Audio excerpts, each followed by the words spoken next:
Welcome everybody. Good evening, everyone. Welcome back to TCR Trinity Competitive Racing. Well, TCR TJ is the Season 13 Golden Class Champion for Trinity Competitive Racing. Oh, let's go, dude! Yes! Jabbar on the podium! He's on it by a 10! Gentlemen, side by side through one. And silent, and DEBRIEF gets a half spin. Let's fucking go! Wheel bumping. DRS enable, let's do it. And Captain Blade battling it out for position. Captain Blade. Ickle, what the? Then McChicken goes around and he also makes Rewind down the front straight, oh my god. I gotta check the heart rate. Why do we do this? Because of nights like this.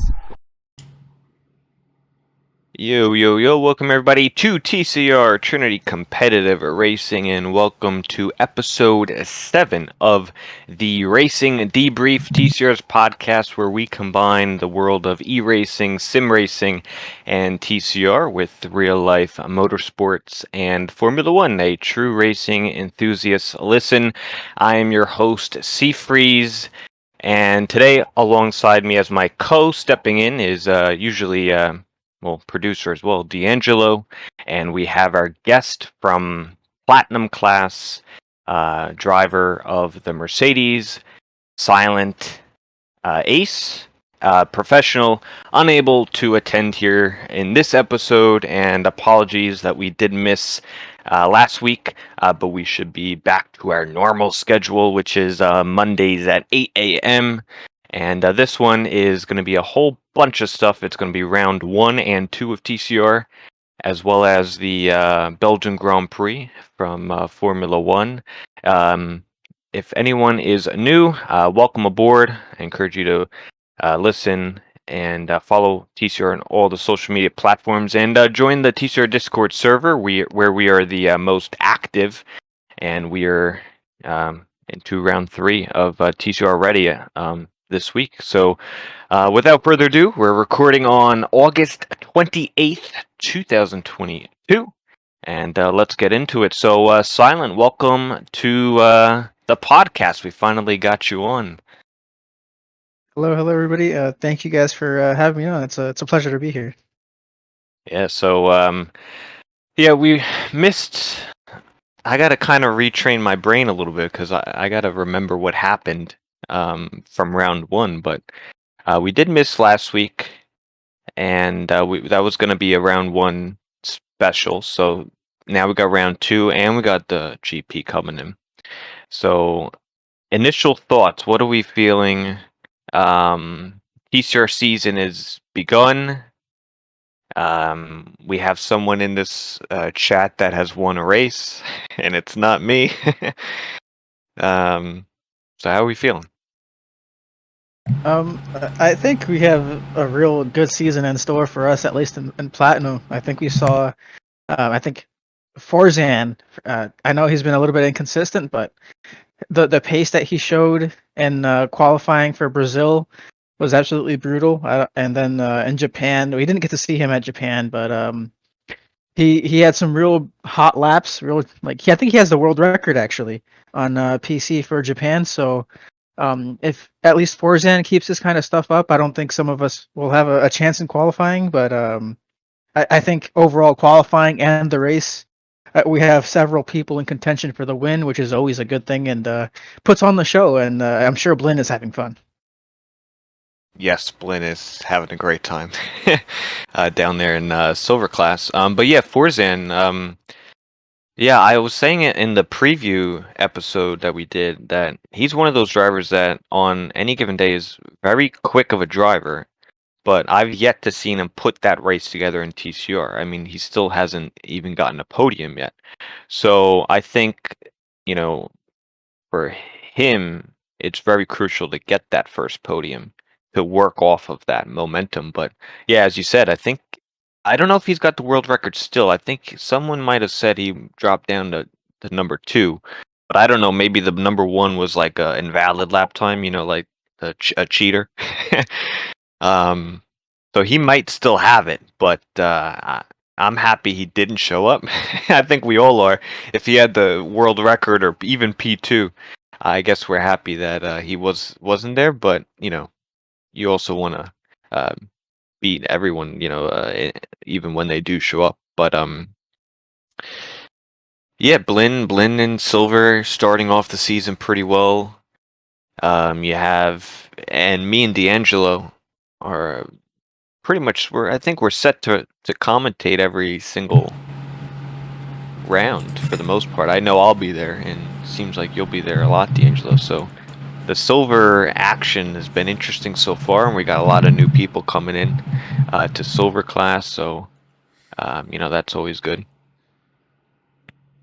Yeah, I'll definitely be there for silver and everything. The first two rounds have been pretty exciting in silver. A lot of controversy, really, in Japan more than anything. But Brazil, toward about the middle of the race in silver, was kind of interesting because it started to rain and everything, and then Blinn just found his pace and just went off and just ended up getting the win. And really, it could have been anyone's race until the rain, and then we saw Blinn just dominate for the last like 6 or 7 laps. Yeah, I was pretty interested in that race. Yeah, I kept saying it even on the stream that the first half of the first round of Silver, to kick off season 14. Well, I thought it'd be a battle between Berlin and Camden, and all of a sudden, man, the clouds unraveled, and man, it was a pretty crazy race. Red Bull was actually able to get the 1-2 in for silver with Formula Jonah picking up the P2. But then at Japan, I don't even remember that as well. But I think you had the new winner, I believe. Of Nando, I think is Nando. So he's in contention there. You had still Blinn and Camden up there. So Rafa, Hulk, and I think there's some more people coming in. So for silver, it looks quite fun to commentate on. But there's also and then moving to that whole week, it's kind of just.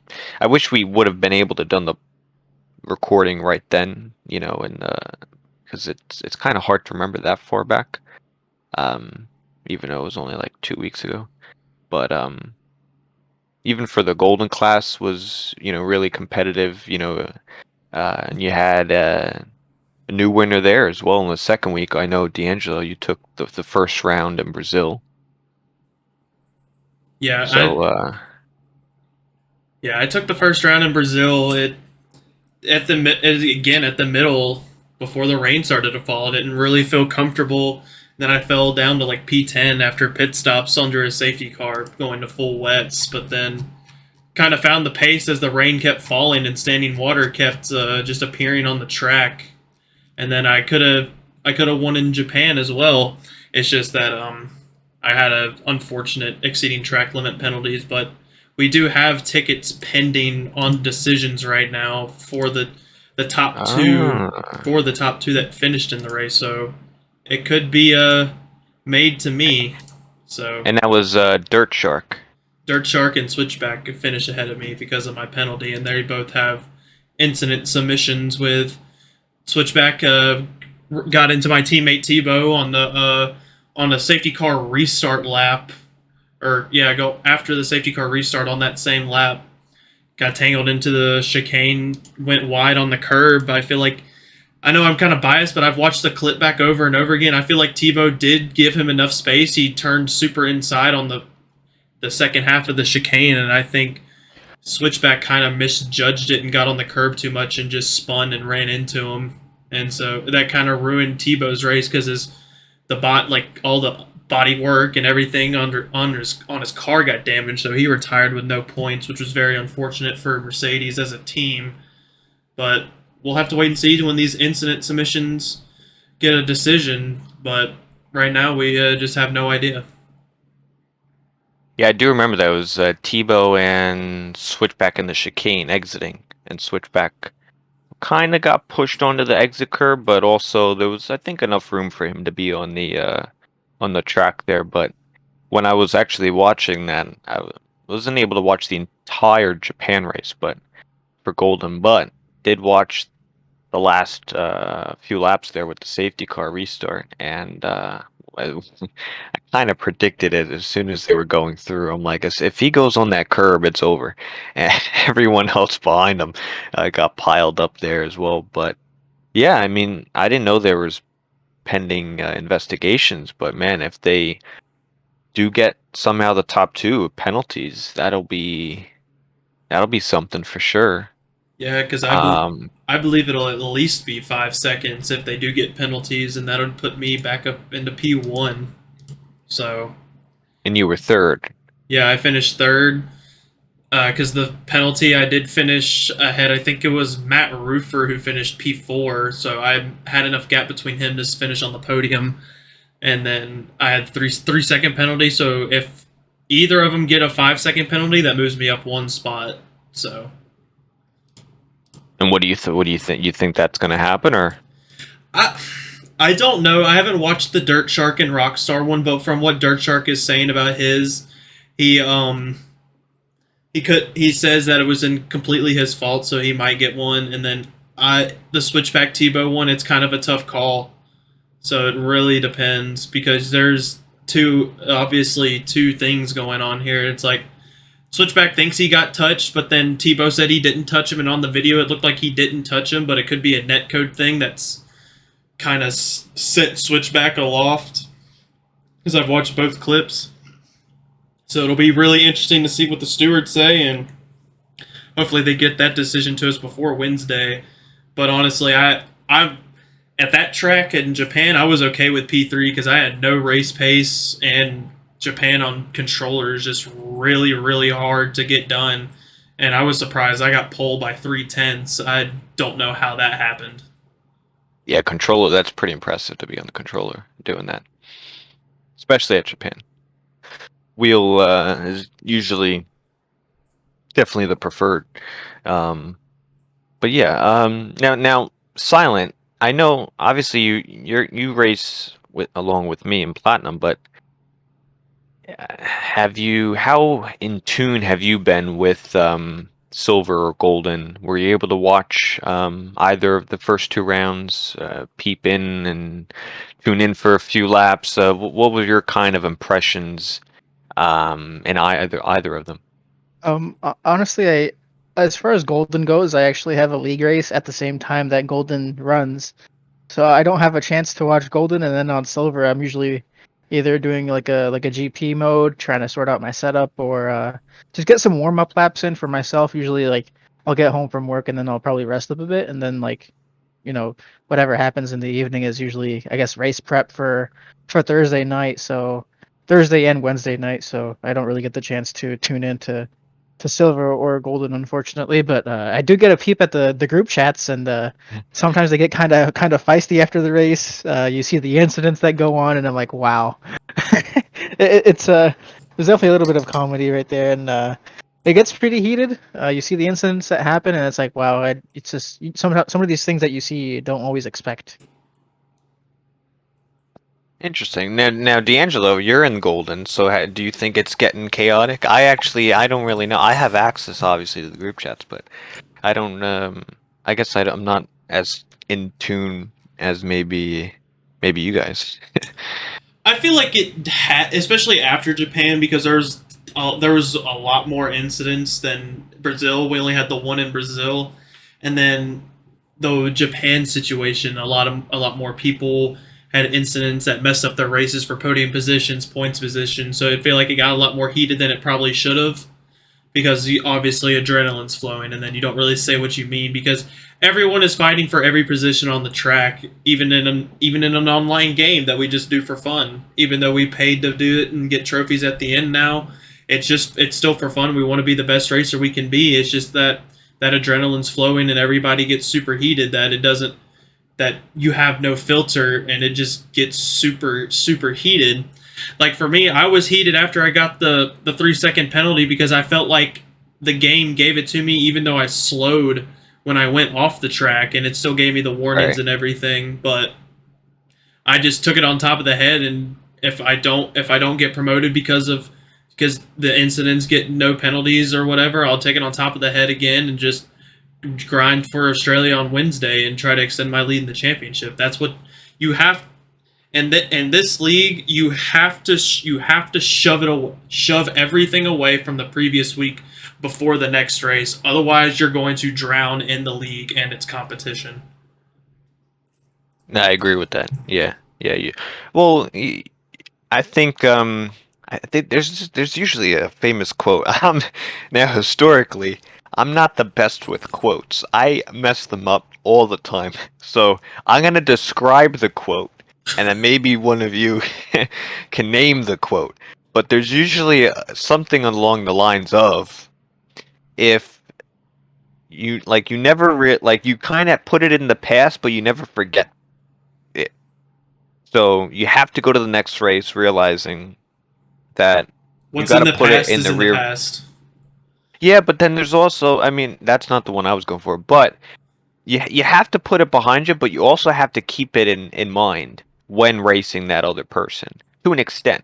Um, Based on how I think how they race you, I think is important to, like, yeah, all right, maybe, yes, an incident happened, and you know, eh, yeah, unfortunate incident in one round, and then you kind of have to, go through the process, submitting and going through it. Ultimately, decision gets decided, or sometimes it's not submitted. But then you kind of forget it. You got to practice it for the next round and go there. But I think as drivers, we never always forget everything. Like, you kind of keep still something in the back of your mind that says, all right, do you remember last race? Do you remember when this guy did to me? How did he race me? Did I give too much room? Did he totally squeeze me out? Because that can kind of apply to the next round in the future rounds. Now, I'm not saying that if this guy, a driver, pushes you wide intentionally and he gets penalized for it or not, that you should do that as payback, but you kind of keep it in the back of your mind that, all right, this guy might do something similar, so I have to do something different so I can get a different outcome. I try to be a little unpredictable. Does a quote ring a bell, or it did nothing? No, I know what you're talking about. I've heard the quote before, but I can't put like a full sentence to it, honestly. Yeah, same here. Like I'm drawing blanks. The only thing that comes to mind is like kind of rinse and repeat. But I think that's the general Oh. direction you were going though.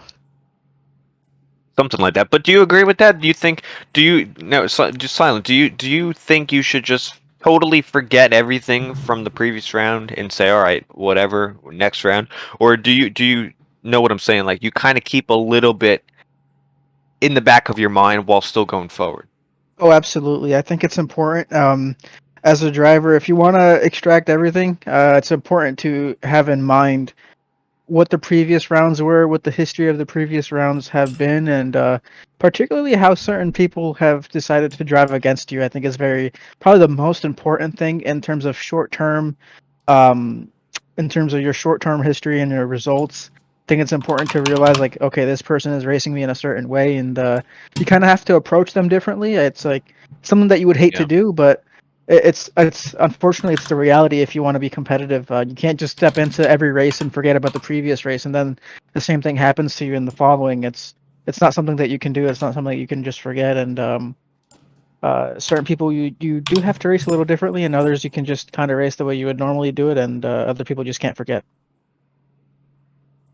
Yeah, absolutely. And I think I think that definitely bodes well for the drivers in most likely silver class, because a lot of those drivers, while there's a lot of returning, there's also a big majority of new drivers.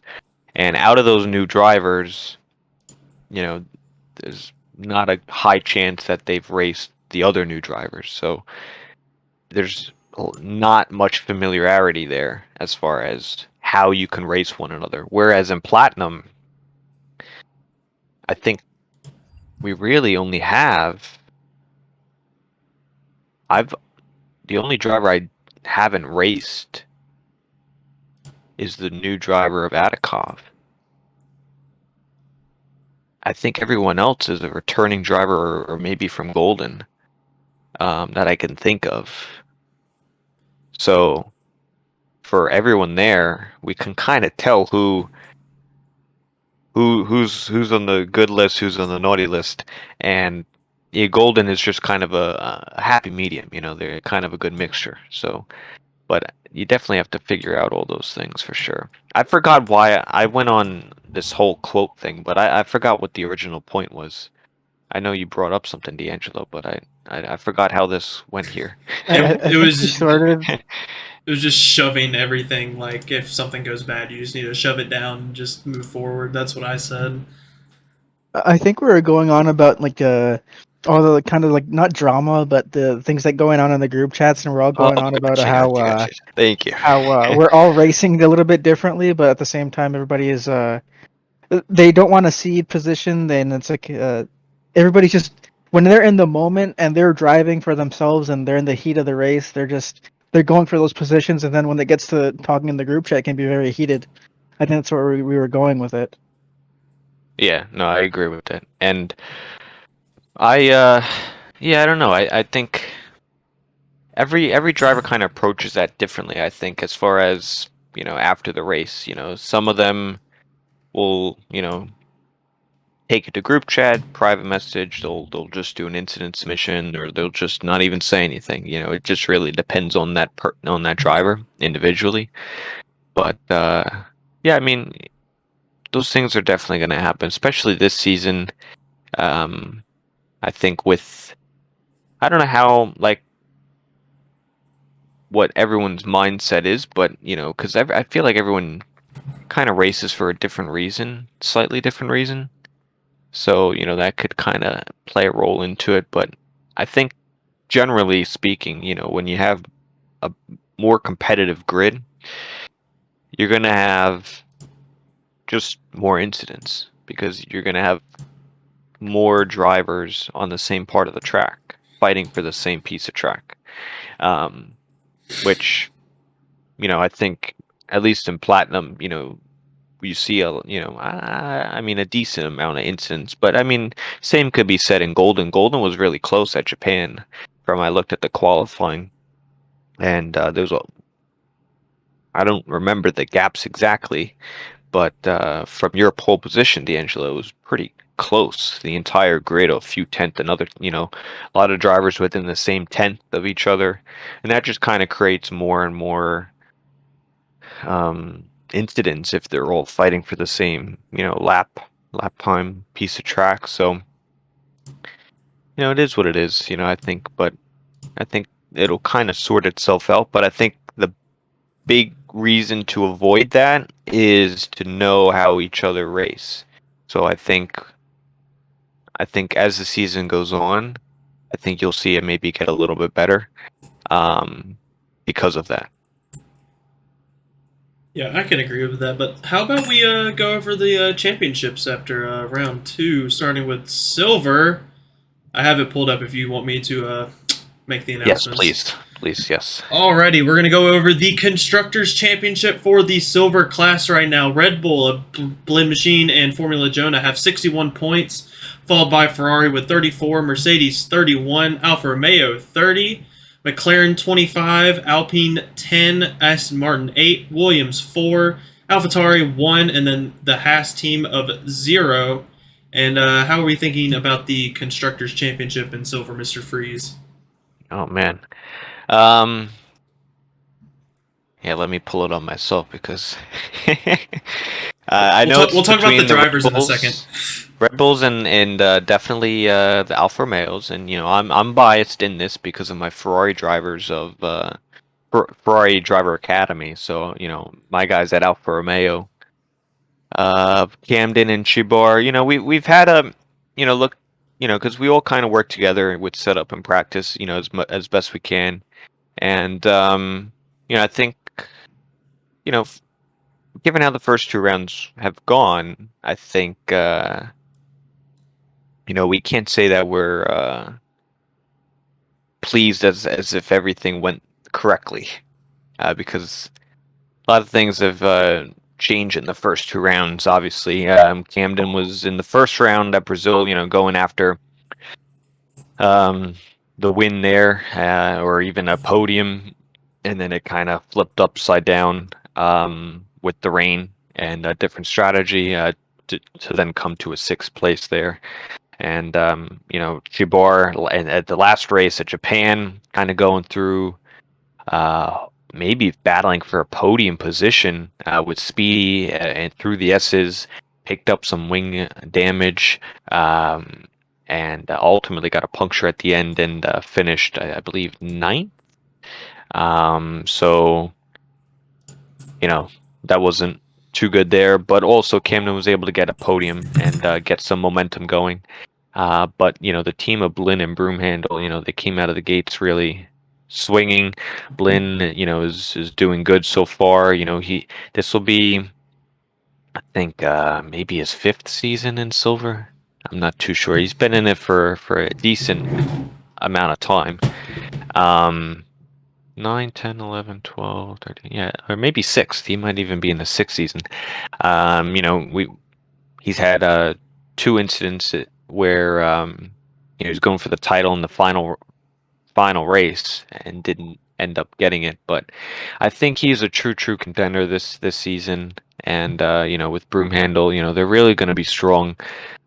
But we have a new driver who won round 2 of Nando in the McLaren, so that team and driver will kind of move up naturally. I think it's interesting. I want to see kind of, when we get to by round 4 or so, let's see, is there any repeat winners? How many different winners? Who's the most consistent? Because Rafa Hulk is in 2nd with 2 podiums, so he doesn't have a win, but he's sitting pretty close so far. I know we're only 2 rounds in, but every single point counts as much as it can. So yeah, I'm excited to call the race. Obviously, this week for Australia. But we can see who else pops in. It's going to be interesting for sure. Yeah, it's gonna be, especially in silver, it's gonna be about consistency and showing up, because I feel like the top 7 or 8 will be the top 7 or 8 minus Jabbar. Jabbar will probably move up eventually, and it'll be like the top 8 or 9. But I feel like those 9 will be in the top 9 at the end of the season, and it's going to come down to probably the last race. I feel like it'll be it might be a 5 horse race for the drivers at the end of the season between Formula Jonah, Nando, Camden, Rafa, and Blinn. And then if Jabbar does find momentum, he could be a 6th person in that race when we go into Miami. It's just well, absolutely. Well, I just want to touch on something because I want to touch on it now before it becomes irrelevant. So it was kind of a historical day last Thursday in TCR, and I guess for other league races as well, which we'll talk more platinum towards the second half, as we do have a platinum driver here on the guest. But it was the first race that we were able to do the cross platform, and I thought overall the connection and everything kind of went quite smoothly. I think the problem was getting everybody in. So hopefully, that can be a little bit easier. But we are going to try to do some cross-play, as other leagues have kind of had a lot more success getting drivers in and, having some, clean lobbies with no glitches and stuff. So because of that, we're seeing a few returning drivers to Silver Class that could help shake the roster up. We have Segrist, or formerly known as Lucking Up, who was in the Silver Class for a good while, then moved up to Golden, and he hasn't been in F1 League Racing for a little while, so he's going to rejoin in Silver Class. But in Silver Class, no wins, 2 podiums for Segrist, and in the Golden Class, He also doesn't have any wins, but 5 podiums. So he could possibly get up there, maybe towards the end of the season once he kind of gets warmed up. You also have returning driver Ben Swervin. No race wins either, but also coming back from a little sabbatical. He'll be joining the silver class. And another driver that I guess is joining the silver class roster officially is Turkey Wacker. So the interesting thing with Turkey is he was initially set to go for the golden class this season, but he was unable to attend the first 2 rounds. So now he's going into the silver class. Now, I believe he should be in silver class. I think he's going to be a real contender, Turkey, based on his time trials and his evaluation. I think he could still come in here and make some noise in silver. He is coming down, two missed rounds, but we haven't seen him, and I'm actually happy and excited to call the race on Tuesday with Turkey in there. That's going to be a lot of fun. He's in there with his, friends Ben and Seeger. So I think with the new additions there, can definitely shake some things up. Yeah, now that you say that, I didn't realize Turkey is going back down to silver, but it'll be very interesting to see because he is very quick. But I just think I've seen him race before and in Golden when he's reserved a couple times. I just don't think the consistency and the raw race pace of I don't think he's gonna have like a Blinn or a Camden race pace and consistency to he might still challenge for the championship because you never know once the title fight gets going, there could be plenty of incidents that put Turkey in a position to contend for it. So it's really up in the air. Yeah, I mean, we haven't really I don't think he has any podiums. I'm gonna try to look here while I'm. But I kind of recommended him to be in silver class just to try and gain that experience of potentially, top 5, closer to the front of the grid.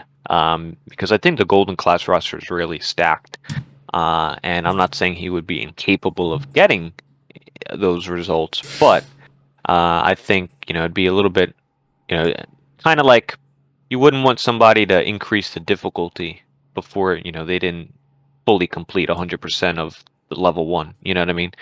So I think it's kind of key for drivers to not get rushed upward. And you can kind of see that in real life too. You never want a driver rushed upward to a category that they didn't really fully succeed in prior. So I really am looking forward to seeing Turkey in there because I would love to see him go in silver and win some races, podiums, or consistent top 5s, and then maybe build off that for next season and seasons to come. So we'll see how it goes. Yeah, we will see. Shall we move on to the Golden Class Championships now? Sure thing. Alrighty, for our Golden Class Constructors Championship. In the lead, it is myself and Tebow in the Mercedes with 56 points, Red Bull of PVW and Dirt Shark with 43, Aston Martin with 29, Ferrari of Gottney Weave and Fire Up Flow have 28, Haas with 26, Alfa Romeo with 12, Williams with 6, Alpine with 4, McLaren with 0, and AlphaTauri with 0. Are we thinking about that championship, or should I announce the drivers real quick? You could do drivers too. All right. I would do maybe top 10 or 5 or 10. Yeah, I'll just do top 10. All right, for the Golden Class Drivers Championship, myself, D'Angelo, is in the lead with 41, followed by Dirt Shark with 37, Switchback with 27, Rockstar with 22, Weeb with 18, Tebow with 15, Matt Roofer with 12, Fire Up Flow with 10, PVW with 6, and Erect with 6, and that rounds up the top 10. What are your thoughts? Don, do you have any before I jump in here? Honestly, just from the small stuff that I ended up seeing before my usual stuff, I think between you and Angelo and Tebow, I think we have a good setup for the Mercedes guys. It's pretty weird, at least for Platinum and for Gold, we have Mercedes in the lead of constructors, and then Red Bull following close behind. Kind of a weird coincidence going on here. Same thing Well, almost the same thing. We have a Mercedes leading for drivers, and then Tebow in P6, and I'm actually in P5 and Platinum right now, thanks to my DNF. But but kind of an awkward coincidence here. I think we can ship Mercedes for both titles, both Golden and Platinum. Well, silver's not too far either. You have you got who's in the Mercedes Rapahulk for and African, they're in third. yeah, Wow. and Red Bull is actually leading with Blin and Jonah. So it seems like Mercedes and Red Bull, and then who's in, and then yeah, Platinum is Taz and TJ, and they're what, second or first by a point or so, something like that. Second. Second. So yeah, it's gonna be between that. Well, I mean, hopefully not. I mean, well, I hope to change the tide a little bit, but yeah, interesting. Yeah, I like that. Back to the But thoughts. yeah, I think, you know, coming in, I know from the preseason episode that we did, you know, a lot of people you know, look towards the Mercedes team. You know, you and Tebow, and you know, it's definitely reason.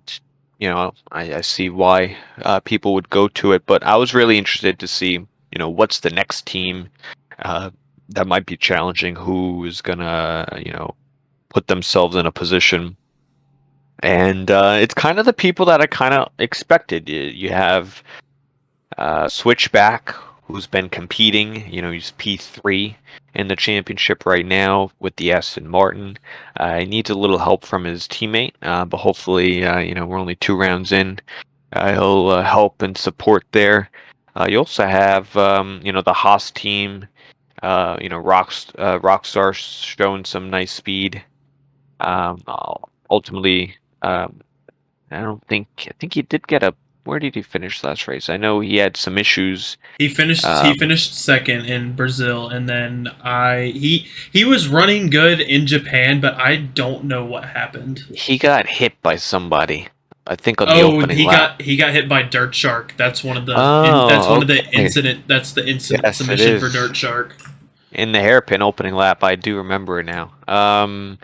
Yeah, so that's probably going to demote Dirt Shark a wins. So I don't know if it'll go to Switchback or yourself, but I think that would be his fault. But yeah, I mean, you got Rockstar there. Sir Charles still trying to find it a little bit there. But Dirt Shark, pretty impressive. The two Red Bulls seem decent, and you can't count the Ferraris out either. So, you know, team, the top 5 teams right now: Mercedes, Red Bull, Aston Martin, Ferrari, and Haas seem to be in the conversation, and we'll see, you know, if anyone else can come about. Yeah, I agree with you. I feel like our biggest, mine and Tebow's biggest competition is probably going to end up being Ferrari. They just haven't gotten off to the as good a start, I feel like, as anyone thought, is because Fire Up DNF'd in Brazil and Fire Up DNF'd in Brazil, and Weeb only finished like sixth or seventh in Brazil. They just haven't gotten to the start that everyone thought they would, and then and the drivers, I feel like I can definitely win it. I just have to drive better and not get penalties that are track limit bound. It's annoying me, and it just makes me want to be better.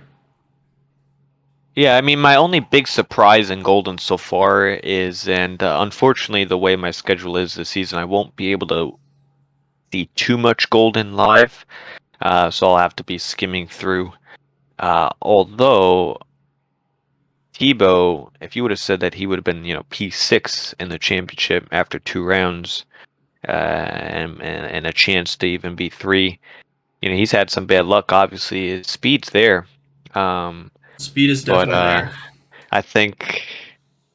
I don't know. I think that's pretty surprising that he's you know, had a rough start to get off, but you know, I wouldn't, you know, you can't count him out. We saw what he did in silver, so he's very consistent. You know what he's going to get. So I think Tebow, it's going to be fun to see him claw back some points and go up the standings.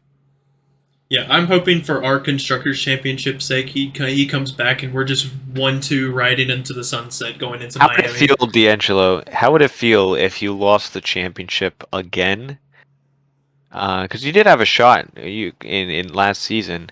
What if you lost it again to a teammate? If I lost it, Honestly, it wouldn't bother me that much because especially if I screwed it up myself because I screwed up last year's myself.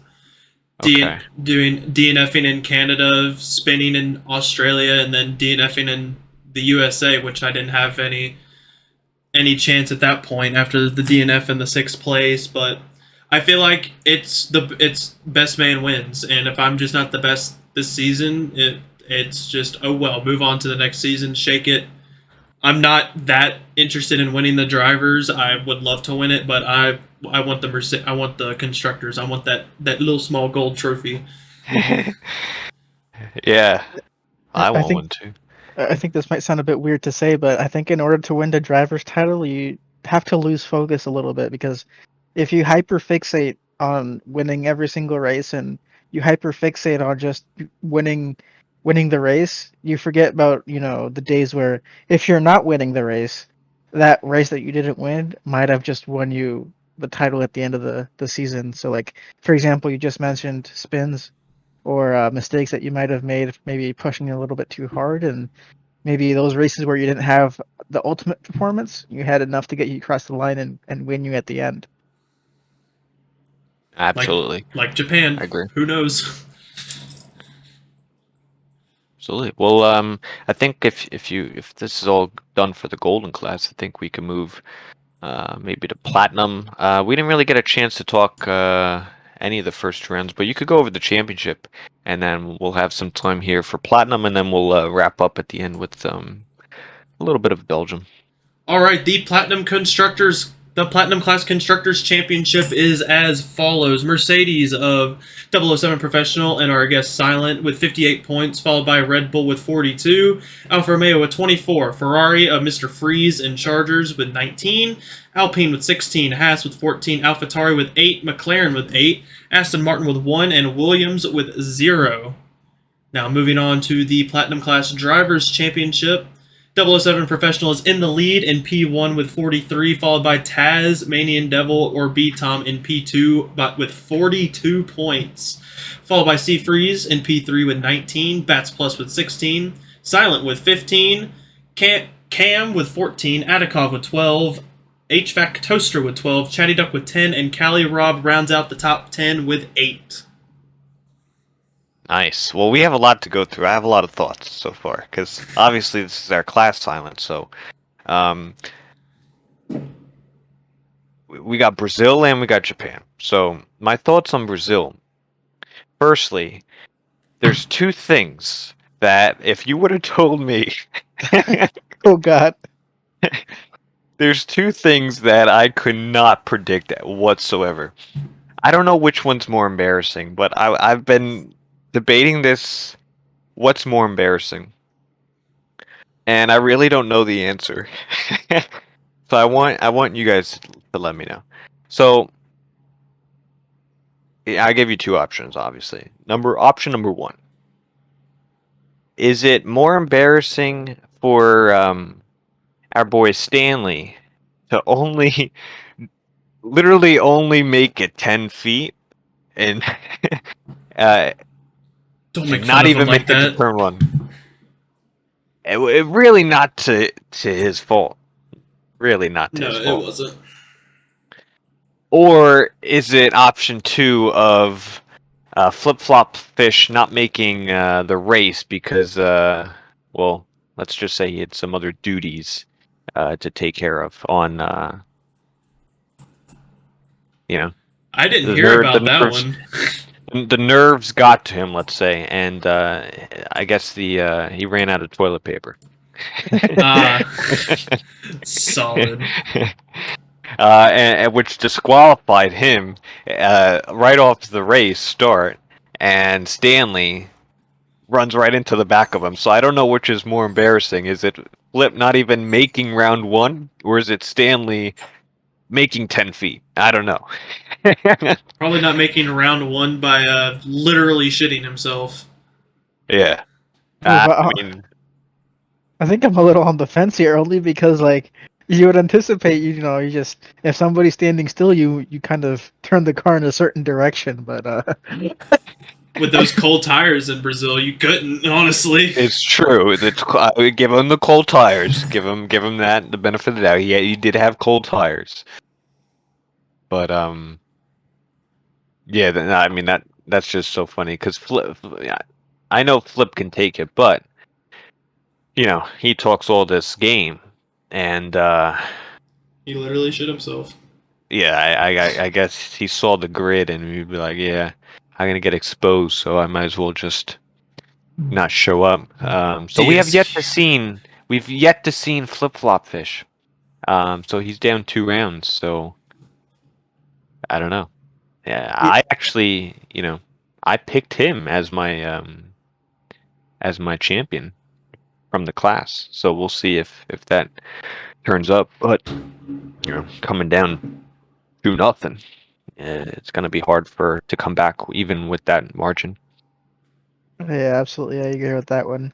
I was anticipating it between Forzan, Taz, myself, Professional, and then like I think yourself and Flip Flop to be kind of fighting for wins here, and then we have Flip Flop not finishing a single round yet. So Yeah, it's a well, little he bit didn't weird. he didn't attend last week or Japan. I don't know for what reason, but he did make it to the grid. His car made it to the grid at Brazil.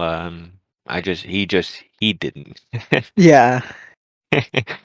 Um, but I don't know. I don't think I've ever seen that. I've never saw. I mean, there was plenty of time too.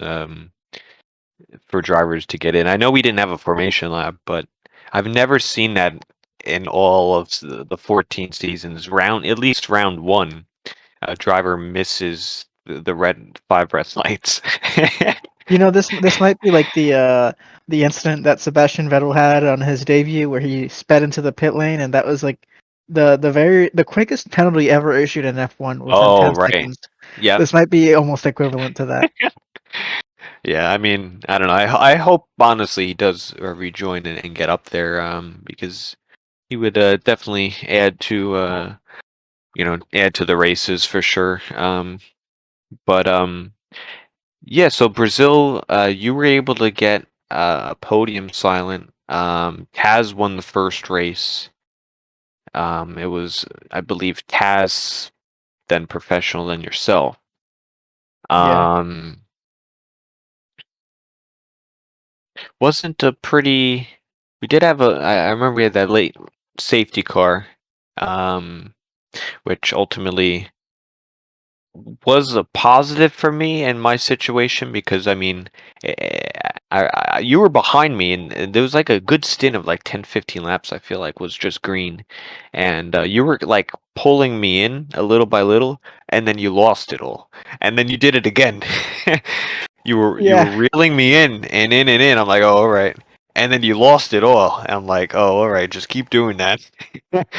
Yeah, I We think know those we're were the fucking most right here. frustrating laps. Because at one point I was like almost second or third to last, and then we had the hard tire stint. I broke my wing actually in the pit lane because you know that awkward bump that they have at Brazil. Yes. I broke it there, and then I had to replace my wing. Dropped back, and then we had the green flag racing, and then that was reeling you in. We had a gap. It was like almost 8 seconds or so, and I got it down to literally 2 seconds, or it's like 2.2 seconds. Yeah. And as it gets there, the final corner, I'm getting on the throttle, and the rear just snaps, and it does that on consecutive laps, and I was heartbroken. Yeah, I mean, I was actually content with fourth because the guys. So you know what happened on the first round? So my, I think it was the game glitch, that audio game glitch. About midway through, I think it was like one of the. I don't know if it was the first or second. I don't remember, but it was like mid race safety car.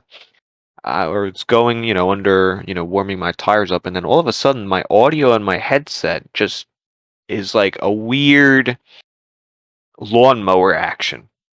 It was not clear. It was very like staticky and bugged down. You couldn't really get a precise engine audio. So I'm like, oh, all right. So I think you were behind me at the last safety car restart because I was trying to fix it. So I was pausing, I was resetting my mic. So I'm like, all right, whatever.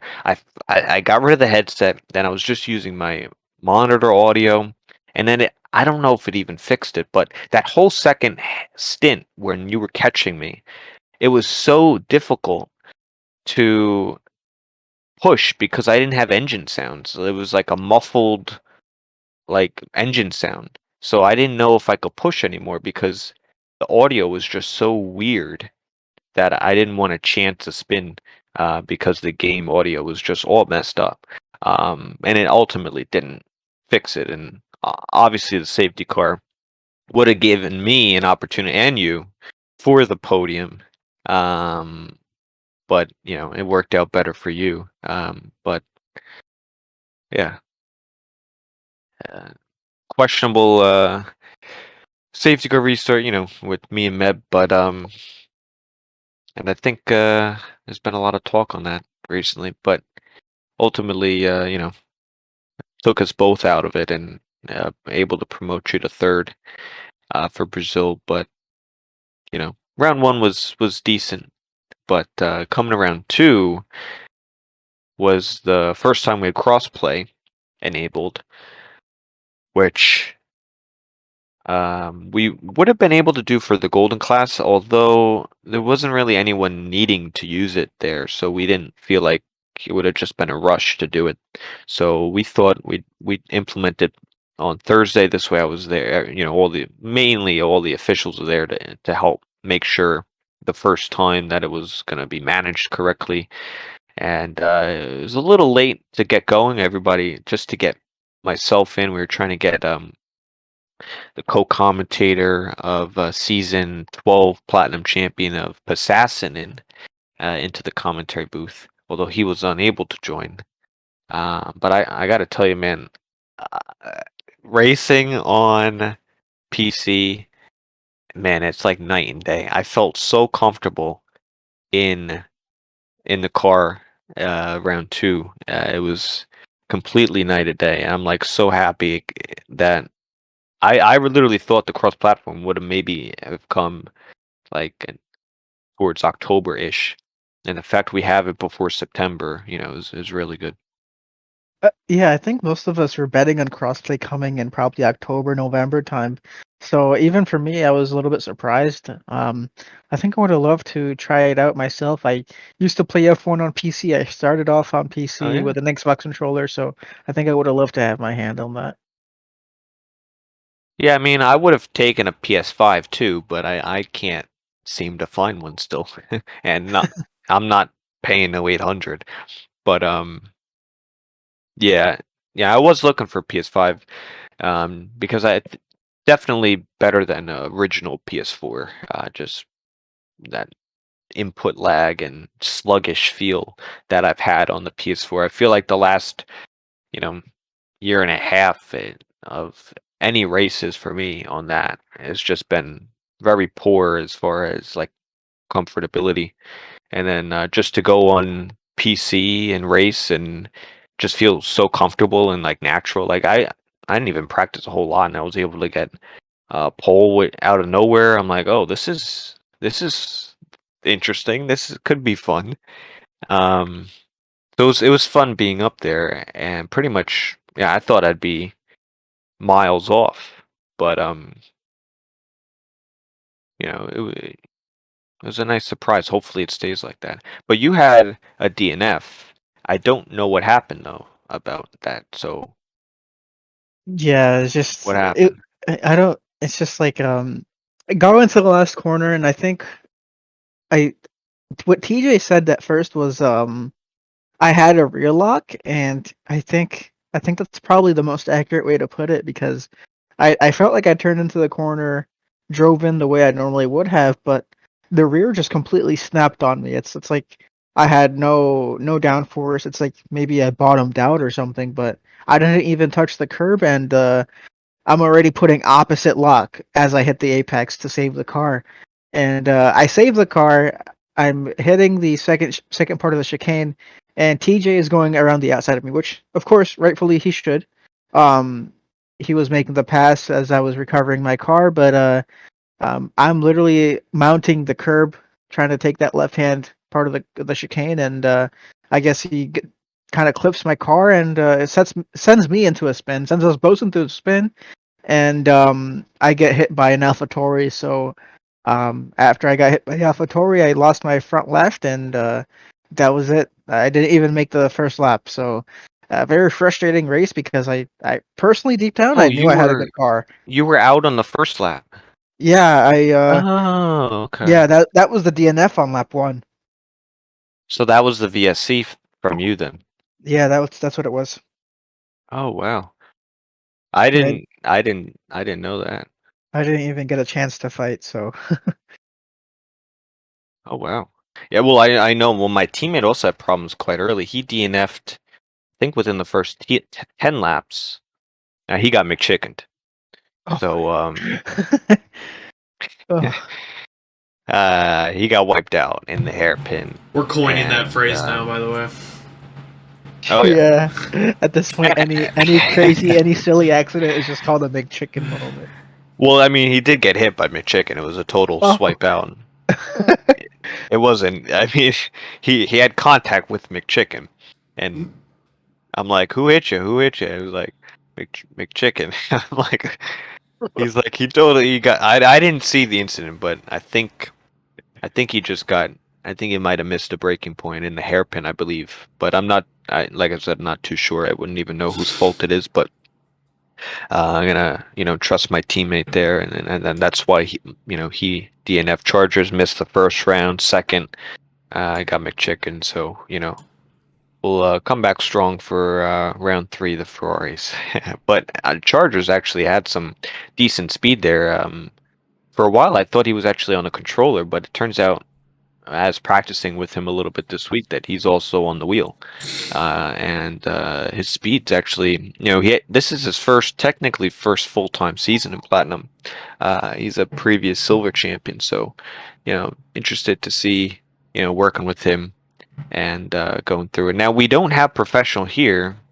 It would have been interesting to talk about the race because he did break a long winless streak. Unfortunately, it was with involving me, which I would have liked to gone the other winless streak broken. But so maybe when he rejoins, he can touch a little bit on that. But you know, I would say it's cool to see him up there winning. But I really can't, just based off of the situation. But he's been putting a lot of practice in, so and took a long time for him to get that one, and I think he has an opportunity, down the road with you, Silent, to pick up some more down the line because he's definitely very quick. But yeah, it was a weird ending to that race. Yeah, I mean, I kind of put the I shut down everything after Platinum. After lap 1, I was pretty fussed, but I think as far as professional goes, he's really hitting his stride. I think between the both of us, we're pushing each other. We're finding new things in the car, and as the learning goes with the brand new game, we're finding different things. We're playing around with the car. We're playing around with the balance, and we're both pretty happy with it. I think professional and professional for himself has hit a different stride. I would say he's very consistent, and he's just driving. I think he's probably in the best form probably that I've ever seen him in TCR for a very long time. I think it might be pretty safe to say. I mean, he's broken his win streak. He's been on winning contention in both round 1 and round 2. He's fought for the win in both rounds. He's won in his second round, broken that win streak that we were talking about, and it's just overall looking quite good. And it's a tall hill to climb, tall hill to have that consistency, to have that performance, and on top of that, we have Taz. That's, I mean, admittedly enough, he's been ruthlessly consistent, ruthlessly fast on this game and the previous one. So for somebody like Professional to finally break that streak and kind of take it to him is looking very good for the rest of the season. And I think I hope myself to be there as long as I don't have any bad luck. Yeah, next week we go to Australia, which we did have last season, although it's a little obviously the new updated modified circuit, slightly different layout. But for the most part, it'll be the same of what we're used to seeing. And I forgot who won last season. I think it might have been Taz at Australia. But we'll see how this new thing plays out. I think it'll be close throughout all the classes because that backstretch and even the chicane and the other DRS, the third DRS there, will help keep the grid kind of packed together. But it's going to be hard for someone to just go out there and break away, so to speak. I don't really see that happening. But we'll go to it. That'll be Tuesday, Wednesday, Thursday at 8:45 p.m. Eastern time for round number 3. I think that's going to wrap up the TCR portion of this, and we'll quickly get into. We had a Grand Prix this morning. Formula One has returned, Belgian Grand Prix, and I feel like heading into it, I think it was setting up to be a really, really, really good race because we both, before qualifying, we knew that Leclerc and Verstappen both had penalties, that they both would be starting at the back of the grid or towards the back of the grid, and that they both would be coming through the grid. So that would lead probably, the other two drivers of the team, Perez and Sainz, to be up in the front, with the other two drivers closing behind. And then through qualifying, for me, it felt like it wasn't about who wanted to be on pole position. It was like who wanted to start further back, because it seemed like half the grid had penalties entering this race, that it was just a really good point for a lot of teams to just take some penalty hits. But you had I think Schumacher with one, you had Leclerc and Verstappen, obviously. I think there was a few others that took a couple things. Valtteri had one. Yeah. Shoot. Norris. Yeah, Lando had one. I think Valtteri was trying to avoid a collision. Actually, he didn't get hit, but in his the moment he avoided a collision, he spun his Alfa Romeo into the gravel and he reached it. Probably that's what happened. Well, that was in the race. the opening lap, right? That was the first lap. Yeah, I think so. I thought he had a engine penalty as well. Did he? Oh yeah, I think he did. Yeah, he did. Entering, yeah. So no, it was the other Alfa Romeo. It was Zhou, yeah. Yeah. It was Verstappen, Leclerc, Ocon, Norris, Guan Zhou, and Schumacher. Yeah, it's a lot. That's a lot of engine penalties. So, pretty much like who could start further back, it felt like. But entering the race, like that opening lap was something else. Like I will say, the first 15-ish laps were pretty exciting. I would have to say that seeing the opening lap, and then the first lap with Hamilton and Alonso, taking him out. Bottas, it got Latifi'd, and it was Verstappen and Leclerc going through the grid, and Verstappen, he was just, he was just really good today, with the car that he had under him, even to his teammate, just miles ahead. And when entering the race, when there was a gap, I wasn't able to watch qualifying, but when I did watch the highlights, from P1 to P8 was 2 seconds in qualifying.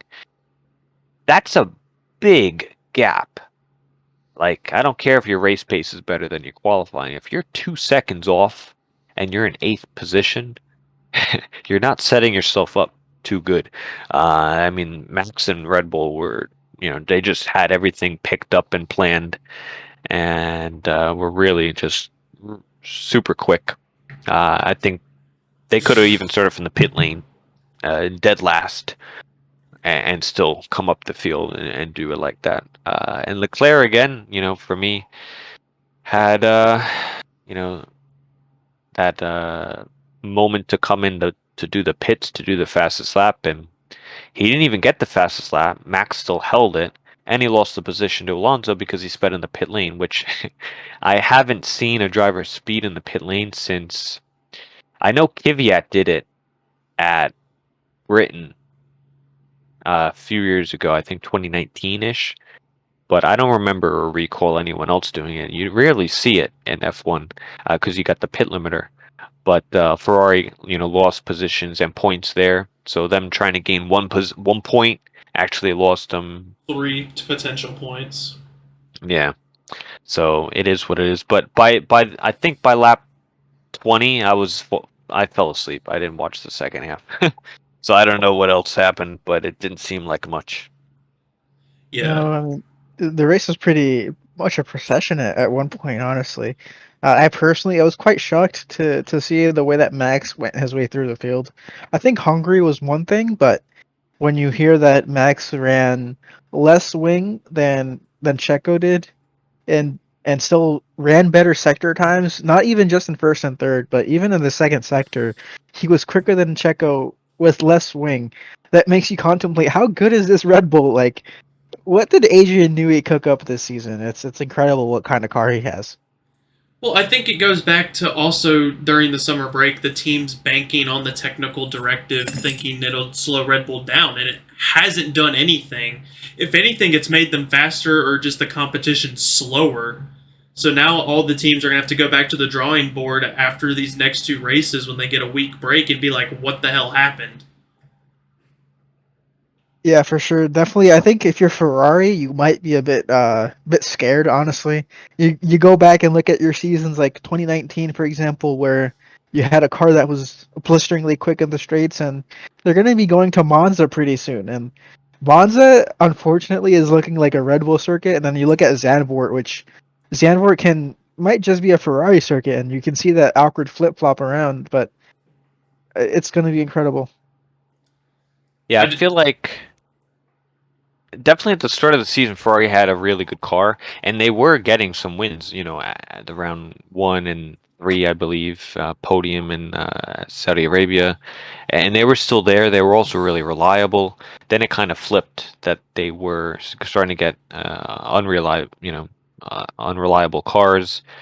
Then the strategy mid-season went crazy, and now they're also not the quickest car.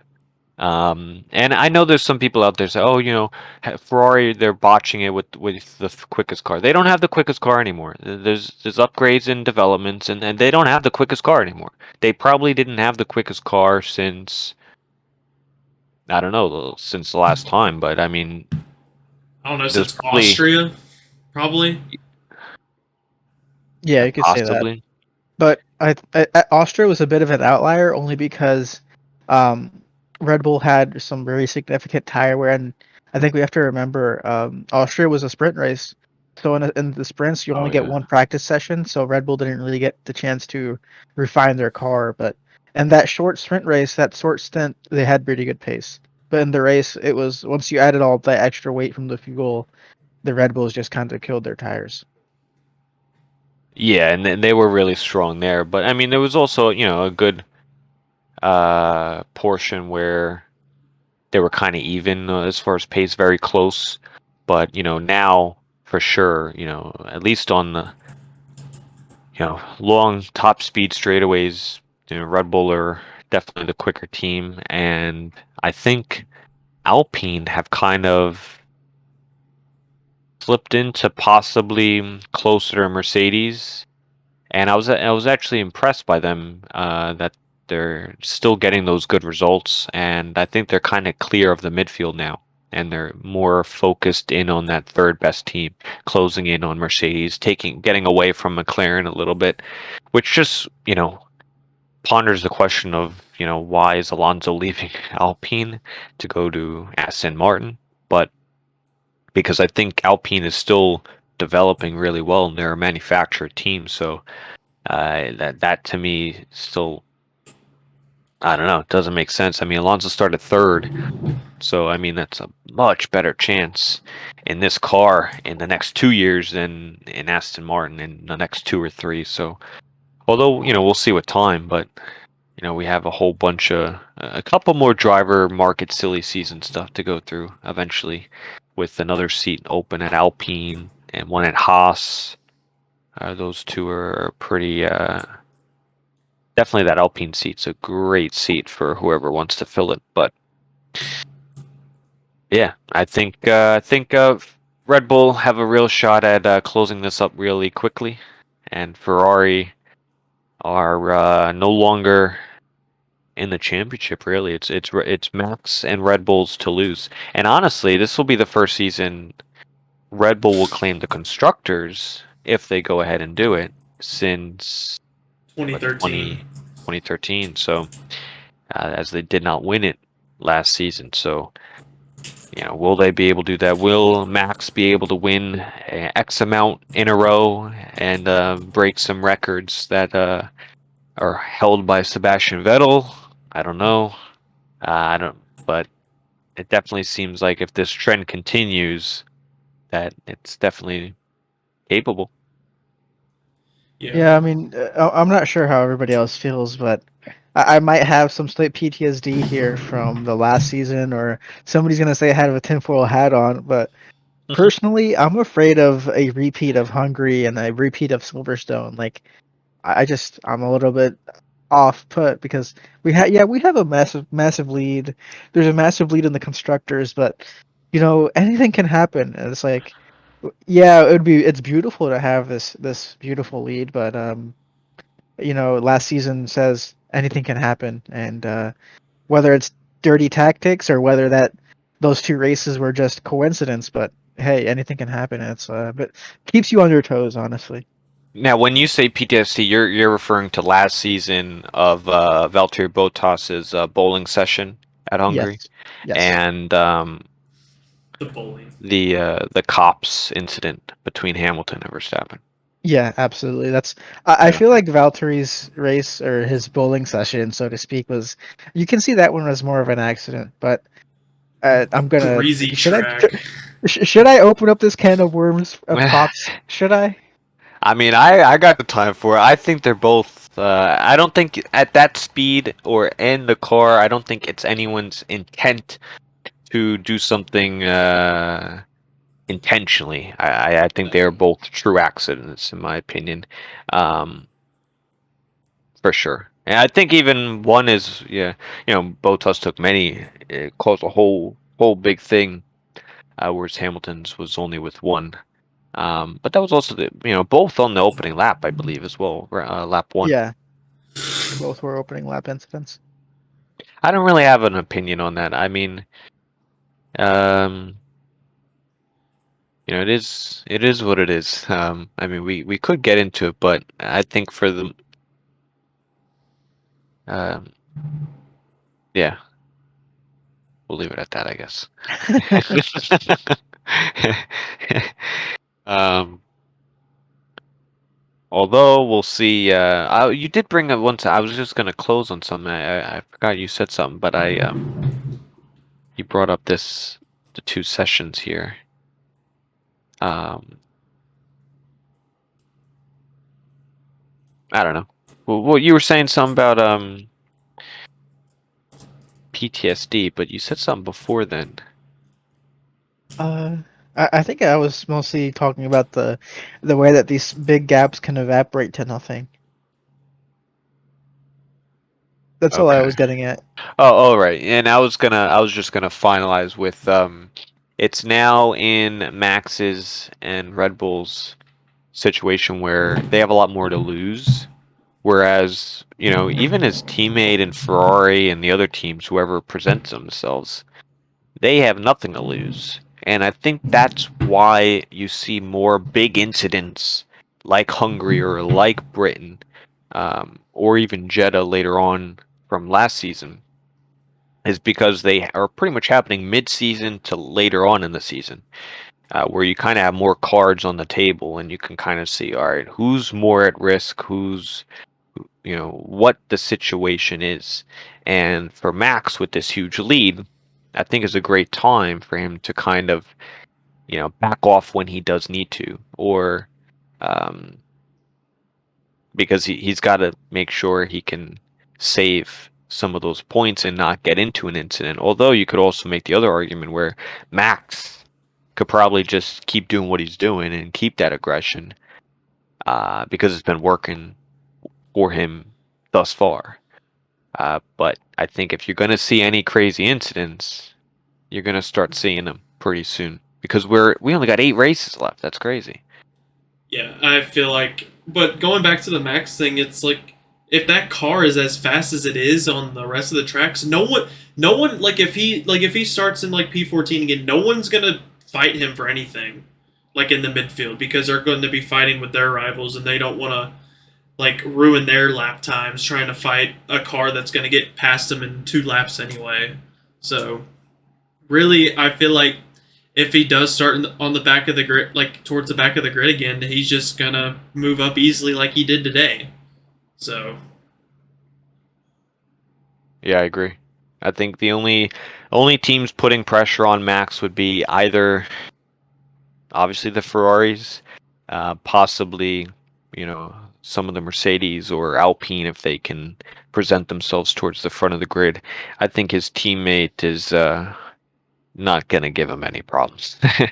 I don't see Perez as like that, but we'll see with 8 rounds to go. Quick predictions for F1 next week. They're racing once again back-to-back weeks. They're at the Netherlands. Top 3 predictions for that one. Who wants to go? Let D'Angelo go first. yeah, I think I'm gonna say Max dominates his home race like he did last season. I feel like he just has the momentum. He just had it's like he's in a class of his own right now. Like he was in Hungary, he was today. I feel like no one's gonna be able to stop him just in just 1 week's time. So I feel like he'll win. I don't want to say he gets a grand slam, but I would not be shocked if he gets a grand slam victory. And then for P2, I'm gonna go with George Russell. I feel like he had a strong race today. He was catching Carlos Sainz in the end. He just didn't have the tire life left to catch him at the end. And then I'm gonna put Carlos back into P3, and then P4 would probably be Sergio or Leclerc. Those were literally what I was gonna pick. I also have Max winning. I was gonna put Russell in second, and I had Sainz third. All right. I think I'm gonna put Charles for an upset win, with Max in second, and probably Sainz in P3, only because the Ferrari has shown pretty incredible 1 lap pace, and not that the circuit looks hard to overtake at, but I think it'll be a fine balance between Red Bull's just sheer efficiency and low drag compared to Ferrari's super good downforce and the prowess that they should in other circuits with slow speed corners. So I think it'll be a bit of a mix. What can Ferrari pull out of the bag with their car with this new technical directive, and how much downforce can Red Bull put on and maintain a super efficient car? Only time will tell for sure. Well, I think that's going to do it for this episode of the Racing Debrief. I want to thank everyone for listening, and make sure you guys follow all on our social media platforms, and also join our Discord server where we are the most active. We are starting round 3 of our TCR season this week, Tuesday, Wednesday, Thursday, 8:45 p.m. Eastern times. And just want to thank Silent, our guest, for joining us on this round, Platinum Class driver of Silent, and hopefully you come back maybe for a few more times. Oh yeah, thank you guys for having me tonight. It was fun being on. Absolutely, and thanks as well to D'Angelo. I'll see you in the booth on Tuesday. Absolutely. I'm excited. And yep, and we'll wish Professional back hopefully for the next episode. So until next week, thank you for listening.